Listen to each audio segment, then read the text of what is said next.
2020년도 4.15 총선에서 일어난 일을 낱낱이 밝힌 도둑놈들 4권 2020 4.15 총선 어떻게 훔쳤나가 출간되었습니다.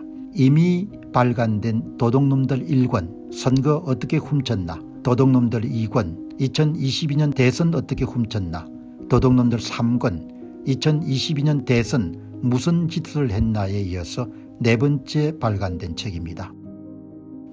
여러분께서 구매해 주시고 주변에 널리 알려주셔서 선거 공정성 회복을 위한 노력에 힘을 더해 주시기 바랍니다.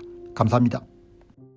다음 여러분들 이제 이 모든 것이 이재명 당대표의 선관위 여러분들 이 선관위 2심 선거법 위반 2심 선고 일정에 맞추기 위해 가지고 문형배 권한대행이 무리한 일정을 밀어붙인 거지 않습니까? 본인들은 그렇지 않다고 이렇게 이야기할지 모르지만 세상 사람들이 다 알고 있는 일이지 않습니까?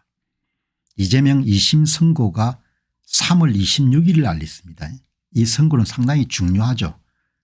이재명 씨의 이런 정치적 입지하고 관련해 가지고 2심 선고가 이제 3월 26일 날 예상이 돼 있는데 이걸 한번 들여다보는 것도 현재를 이해하는 데 크게 도움이 되죠. 이게 이제 일주일 남았습니다. 3월 26일 날 2심 선고를 일주일 앞두고 자신의 입장을 담은 피고인 진술서를 법원에 제출했다. 법원에 제출한 거죠. 법원에 제출하니까 본인이 스스로 이제 뭐 30여 장 정도 제출했는데 서울고법 형사 6-2부 재판장 최은정에 전날 30여 쪽 분량의 피고인 진술서를 냈는데 이 대표가 직접 쓴 이 진술서에는 자신의 결백함을 주장하는 내용이 포함된 것으로 알려졌다. 지난달 2월 26일 최종 변론에서 이재명 당대표는 28분간 발언하면서 하지도 않은 말을 했다고 해석된다면 정치인들이 표현을 어떻게 하겠냐, 허위라고 생각하고 말한 바 없다 이렇게 주장했는데 어떻든 변론이 종결된 이후에 이재명 측을 대표하는 변호인단은 15차례에 걸쳐서 의견서를 제출했고 검찰도 변론 종결 이튿날 최종 종합 의견서를 제출했다. 이 판결이 이제 어떻게 나오겠습니까? 판결이 지금 나왔는데 이것은 이제 선거법 위반 관련되니까 성남도시개발공사의 처장과 관련된 그 사람을 모른다. 김문기 씨죠. 고 김문기 씨. 그다음에 이제 국토부의 압력을 받아서 허락을 할 수밖에 없었다. 그렇게 이제 주장을 한 거지 않습니까? 이 부분이 이제 상당히 본인한테 이제 불리하게 돌아가는 거죠. 불리하게 돌아가는데 이 문제도 여러분들 AI한테 한번 물어봤습니다. 3월 26일 날 이재명 당대표의 선거법 위반 2심 판결이 내려집니다. 그리고 6월 26일까지는 늦어도 대법원의 최종심이 예상됩니다. 이런 일정이 정해져 있기 때문에 윤 대통령 탄핵 소추안을 그렇게 부랴부랴 여러분들 문형배 권한대행이 무리하게 밀어붙인 거죠. 이제 여기서 중요한 것은 선거법 위반 사건은 허위사실 공표와 관련된 사건이기 때문에 사실 판단 문제가 비교적 간단 명료합니다. 발언을 했느냐, 발언을 안 했느냐, 의도가 있었느냐, 의도가 없었느냐 이렇게 간단하게 여러분들 정리되는 거죠. 1심 판결이 2심 판결에서 뒤집어질 가능성이 있겠느냐. 고법의 2심은 주로 사실심리이기 때문에 1심 원심이 확정될 가능성이 높다고 보는데 어떻게 전망하십니까? 사실관계를 뒤집을 수 있는 내용이 나오기가 힘들 것으로 봅니다만 이렇게 제가 질문을 던졌습니다. 대개 2심은 사실심리지 않습니까? 대부분은 법리심리를 주로 하는 데고 이렇게 여러분들 AI한테 던지면은 뭐 AI 전부를 믿을 수 있는 것은 아니지만 비교적 챗GPT하고 글록을 써보게 되면 글록3가 여러분 굉장히 정확하네요. 그래서 글록3를 지금 많이 이렇게 쓰는데 여러분들이 이렇게 칼같이 이야기합니다. 먼저 이 사건은 2022년 대선 과정에서 이재명 당대표가 백형동 개발사업과 관련해서 국토부의 압력 여부민 김문기 전 성남도시개발공사 처장과의 관계를 둘러싼 허위사실 공표 혐의로 기소된 사안으로 2건입니다. 국토부의 압력을 받아서 백형동 개발사업에서 용지에 대한 그런 등급 인상을 단행할 수밖에 없었다라는 거 하나하고, 김문기 전 성남도시개발공사의 차장을 모른다 2개 하지 않습니까? 1심에서 징역 1년 집행유예 2년이 선고되었고, 이것은 국회의원직 상실에 해당하는 당선 무효행에 해당하지 않는 형량이었습니다. 당선 무효행에 해당하지 않는 형량이었습니다. 당선 무효가 되죠. 이렇게 여기 보면은 당선 무효가 안 되려면은 벌금 100만 원 이하 이렇게 나와야 되는데 벌금 100만 원 이상이 나왔으니까 무효가 되는 거죠. 검찰은 항소심에서 징역 2년을 구형하여 실행을 요구했고, 이것은 2심에서 더 무거운 판단이 나올 가능성을 열어둔 상황입니다.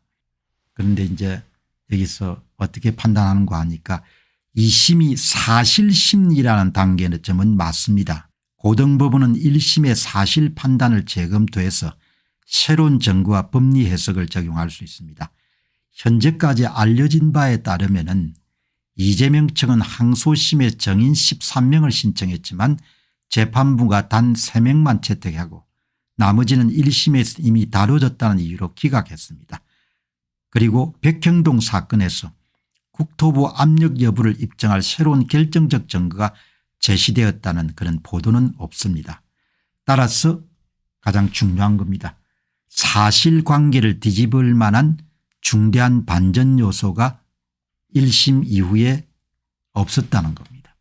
그러면은 고등법원에서 1심에 준하는 그런 판결을 내릴 가능성이 높은 거죠. 여기 보시면 법리적으로도 공직선거법상 허위사실 공표는 발언의 진실 여부와 공포 의도가 핵심 쟁점인데 1심에서 유죄로 판단된 부분, 특히 백형동과 관련된 발언이 항소심에 뒤집어지려면 이재명 측이 허위성이 없다는 점을 명백히 입증하거나 설령 허위라도 공포 의도가 없다는 점을 설득력 있게 보여줘야 되는데 그럴 가능성이 상당히 낮다. 기존 사실관계를 크게 재검토할 의지가 고등법원이 낮기 때문에 원심을 확정할 가능성이 높다는 겁니다. 그리고 대법원은 넘어갈 경우에 주로 법률 해석에 초점을 맞추기 때문에 사실 판단을 뒤집을 가능성은 더더욱 낮다. 그래서 지금 이재명 당대표의 정치 생명과 관련해서 굉장히 중대한 그런 선고인 3월 26일 날 2심이 이재명 측의 소망대로 나올 가능성이 좀 낮다, 그렇게 볼 수가 있는 거죠. 결론적으로 2심에서 1심 원심이 확정될 가능성이 현재로서는 비교적 높아 보이며 사실관계를 뒤집을 만한 새로운 증거나 논리가 부재한 상황에서 검찰의 실형 구형에도 불구하고 재판부가 1심과 유사한 선고를 유지할 것으로 예상합니다. 그렇게 여러분들 정확하게 이야기를 하네요. 자, 여러분들 그래서 뭐 지금 안팎으로 이재명 측이 상당히 지금 곤혹스러운 상황입니다.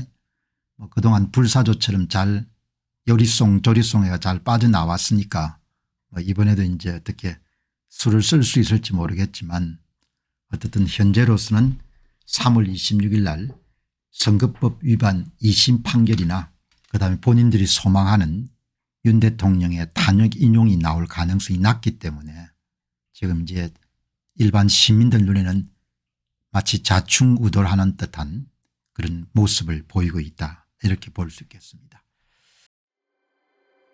안녕하십니까, 공병호입니다. 그동안 공병호 TV는 선거 공정성 회복과 자유민주주의 체제의 보존과 발전을 위해 노력해왔습니다. 이런 노력들이 지속될 수 있도록 공병호 TV의 정기 후원 프로그램이자 멤버십 프로그램을 소개해드립니다. 뜻 있는 분들의 관심과 동참을 부탁드립니다.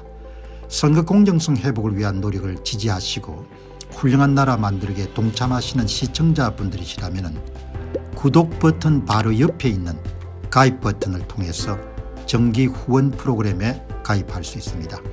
가입 버튼을 누르시면 공병호TV의 후원자가 되시게 됩니다. 여러분의 후원이 선거 공정성 회복을 위한 노력에 힘을 더할 수 있을 뿐만 아니라 자유민주주의 체제의 수호를 그리고 발전을 통해 여러분과 후손들의 삶에 빛과 소금이 될 것입니다. 특히 그동안 공병호TV는 선거 공정성 회복을 위한 노력 과정에서 채널 성장에 제약이 가해지는 불이익을 감수해왔고 지금도 그런 불이익이 계속되고 있습니다. 그럼에도 불구하고 너무나 중대한 문제이기 때문에 공병호TV의 노력은 계속될 것입니다. 여러분의 깊은 관심을 부탁드립니다. 감사합니다.